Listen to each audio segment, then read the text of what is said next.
Olá! Hoje a gente vai dar uma olhada numa situação que é, assim, pura tensão. Imagina um cenário. Um grupo de pessoas tentando reconstruir o projeto mais importante da vida delas, o centro da identidade delas. Só que a obra foi interrompida à força. O desânimo é total. E, de repente, eles decidem tentar de novo. É aí que a história, lá em Esdras, capítulo 5, começa para valer. E essa nova tentativa, coloca eles numa rota de colisão, assim, direta com o poder imperial. O que a gente tem aqui, olhando para o texto bíblico e para as notas de estudo, não é só uma história de fé. É quase um thriller político burocrático. Exato. A nossa missão aqui é desvendar a estratégia por trás desse confronto. Como é que um projeto que estava parado é reativado por uma faísca profética?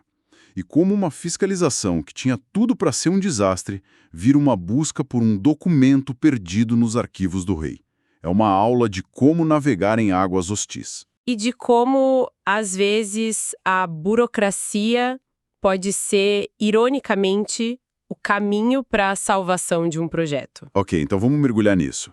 A obra do templo estava parada, anos de silêncio, de poeira, e o primeiro versículo do capítulo 5 é como um raio em céu azul. Diz que os profetas Ageu e Zacarias se levantaram e começaram a profetizar para os judeus. A minha primeira reação é, por que agora? E por que precisou de profetas para colocar tijolo em cima de tijolo de novo? Essa é a pergunta-chave. A gente precisa lembrar que a paralisação não foi por preguiça. Foi por intimidação violenta e uma ordem oficial, como os capítulos anteriores descrevem. O povo estava com medo, a liderança estava paralisada, faltava o que a gente hoje chamaria de capital político e moral para recomeçar. É aí que os profetas entram. Então eles não são só, líderes de torcida. De jeito nenhum. O detalhe crucial está na frase: eles profetizam em nome do Deus de Israel. Isso muda o jogo completamente. Não é um discurso de, nós podemos fazer isso. É uma declaração de que Deus ordena que isso seja feito. Eles estão, na prática, dando uma autorização divina que se sobrepõe à proibição humana. Estão redefinindo a obra não como teimosia, mas como obediência. Isso dá uma blindagem, não é? Se alguém perguntar com que autoridade vocês estão fazendo isso, a resposta não é porque o Zorobabel mandou. Exato. A resposta é porque Deus mandou. E a prova de que isso funciona é a reação imediata dos líderes, Zorobabel e Jesuá. Eles se levantam e recomeçam a obra. O texto diz que os profetas estavam lá ajudando-os. E é crucial entender o que o texto quer dizer com ajudando. Pois é. Eu sempre imagino os profetas com a mão na massa, sabe? Literalmente carregando pedra para inspirar o povo. Mas talvez seja uma visão muito simples. É uma imagem poderosa, mas o papel principal deles aqui era outro. Era ser o combustível moral do projeto. A cada dia, quando a dúvida surgia, ou quando um vizinho hostil olhava feio, Ageu e Zacarias estavam lá para lembrar todo mundo, a cada martelada. Isso não é só um muro, isso é uma ordem divina. Continuem. Eles eram a garantia viva da legitimidade daquela obra. Uma espécie de suporte espiritual em tempo real. Mas é claro que uma obra desse tamanho, recomeçando a todo vapor, não ia passar despercebida por muito tempo. E logo, a burocracia persa bate a porta. E bate com força. Entram em cena Tatenai, o governador da província, um tal de Setar-Bozenai e toda a comitiva deles. A chegada deles deve ter sido um momento de gelar o sangue de todo mundo no canteiro. Com certeza. E as perguntas que eles fazem são muito diretas. Quem deu a vocês permissão para reconstruir este templo? E, a que mais me chama a atenção, quais são os nomes dos homens que estão construindo este edifício? Isso soa como, me dá a lista de quem eu vou punir. Sim, a abordagem é de uma auditoria fiscal rigorosa. Mas a figura de Tatenai é fascinante. Ele é o governador da vasta província persa Trans-Eufrates. E embora as perguntas dele soem ameaçadoras, o que ele está fazendo é essencialmente o procedimento padrão. Qualquer governador imperial competente veria uma construção não autorizada dessa magnitude e ia pensar: isso é uma fortaleza, é o começo de uma rebelião. Ele está cumprindo o dever dele. Ok, eu entendo o ponto de vista administrativo. Ele está só fazendo o trabalho dele, cobrindo as próprias costas. Mas para o judeu que largou tudo para reconstruir aquele templo, o Tatenai não é um burocrata, ele é a ameaça de ver tudo parado de novo. A intenção dele quase não importa, o que importa é o poder que ele representa ali. Exato. E é nesse momento de máxima tensão, com os fiscais imperiais no meio da obra, que o texto nos dá uma frase que é o ponto de virada de tudo. Diz: "Porém os olhos de Deus estavam sobre os anciãos dos judeus." Isso não é só uma frase poética. Teve um resultado prático, imediato e político. E qual foi? Porque eles não foram embora. A investigação continuou, mas a obra também. O procedimento normal seria: parem tudo imediatamente até que isso seja esclarecido. Mas Tatenai não faz isso. Ele permite que a construção prossiga enquanto ele envia o relatório para o rei Dario. Essa proteção divina se manifesta de uma forma muito sutil.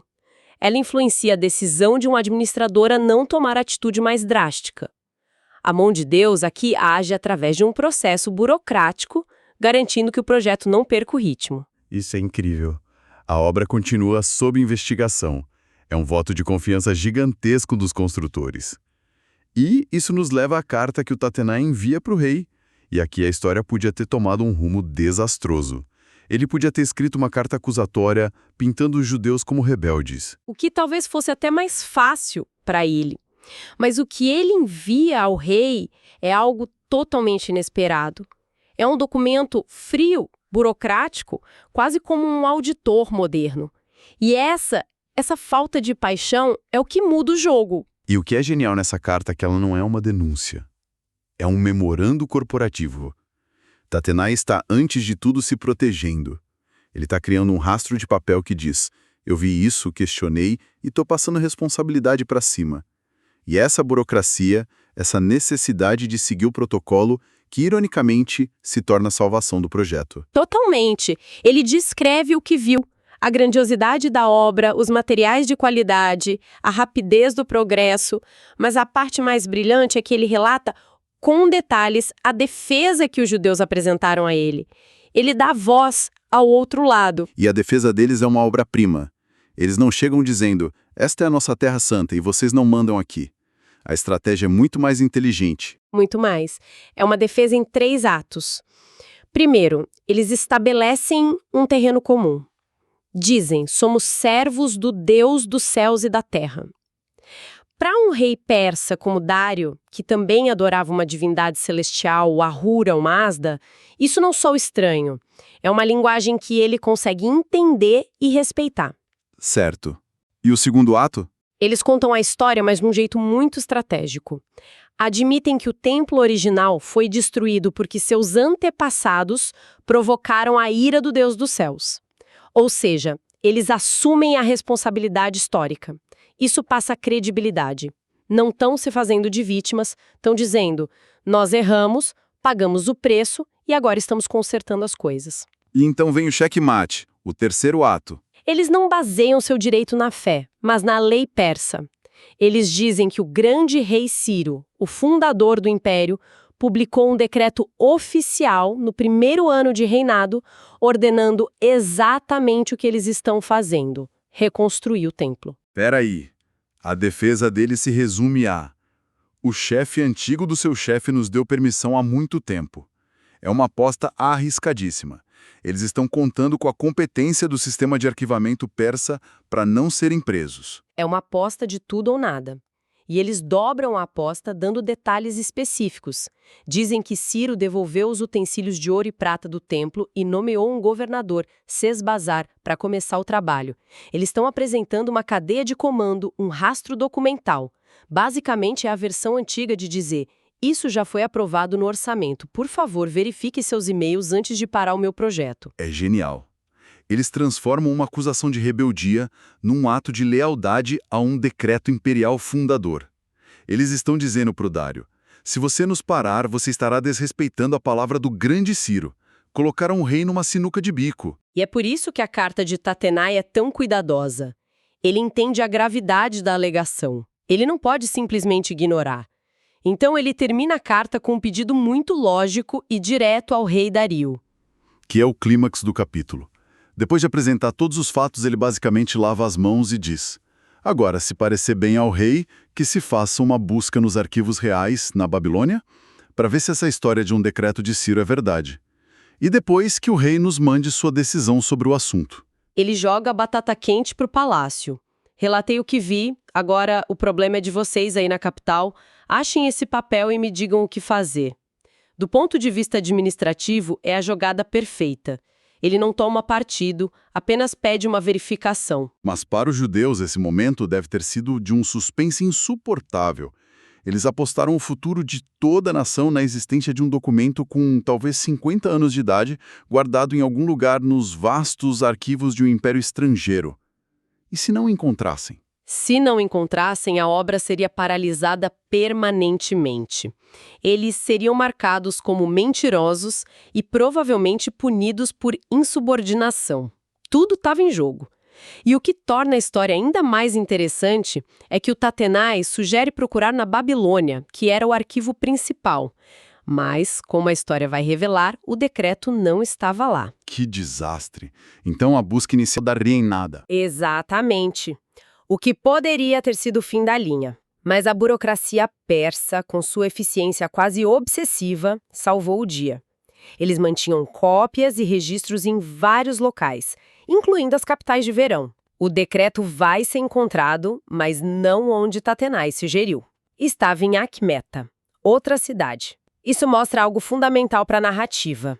O quê? Que o cumprimento do propósito divino não dependeu de um milagre espetacular como o mar se abrindo. Dependeu da diligência de arquivistas persas anônimos. Tatenai, o antagonista, ao fazer o trabalho dele corretamente, aciona a máquina burocrática que, no fim, prova que os judeus estavam certos o tempo todo. Ele pensava estar investigando uma irregularidade, mas na verdade estava iniciando o processo que iria legitimar a obra para sempre. É uma reviravolta incrível. O sistema que parecia ser a maior ameaça acaba se tornando a maior fonte de validação. A burocracia, que tantas vezes impede as coisas, aqui foi o motor da solução. É a soberania de Deus, operando não apesar dos sistemas humanos, mas através deles, através de formulários, relatórios e arquivistas diligentes. Uau! Então, o que a gente tira disso tudo? Vimos um projeto que estava morto na água ser ressuscitado não por um exército, mas por palavras de profetas. Vimos uma auditoria hostil ser habilmente transformada num processo de verificação legal. E vimos uma defesa brilhante baseada não em emoção, mas em precedentes legais e história. Para mim, o que fica é o confronto de confianças. De um lado, os anciãos judeus. A confiança deles na promessa de Deus e na validade de um antigo decreto era tão sólida que eles continuaram construindo mesmo com os fiscais olhando por cima do ombro deles. Eles não esperaram a permissão ser confirmada, agiram como se ela já fosse um fato. E do outro lado? Do outro lado, o Tatenai. Ele não confiava nos judeus, mas confiava plenamente no sistema imperial persa. Ele confiava que os protocolos, os arquivos e a autoridade final do rei resolveriam a questão de forma ordenada. E o fascinante é que, no final, ambas as confianças foram recompensadas. O plano maior era tão robusto que conseguiu operar através da fé fervorosa dos judeus e da burocracia cética dos persas, fazendo com que os dois, sem saber, trabalhassem para o mesmo objetivo. Isso me deixa com uma última provocação. A defesa dos líderes judeus, toda a sua reivindicação, dependia de um objeto físico, um rolo de papiro ou uma tábua de argila esquecida num arquivo real. Eles apostaram tudo na crença de que esse registro existia e que seria encontrado. Isso nos leva a uma pergunta para qualquer um de nós tentando construir algo que vale a pena hoje. Sobre qual fundamento nosso trabalho está edificado? É uma promessa antiga, um direito legal, uma autorização esquecida, uma convicção profunda? E talvez mais importante, quanta confiança temos de que esse fundamento, seja ele qual for, vai aguentar o tranco quando o Tatenai da nossa vida aparecer para auditar as contas e pedir para ver os documentos?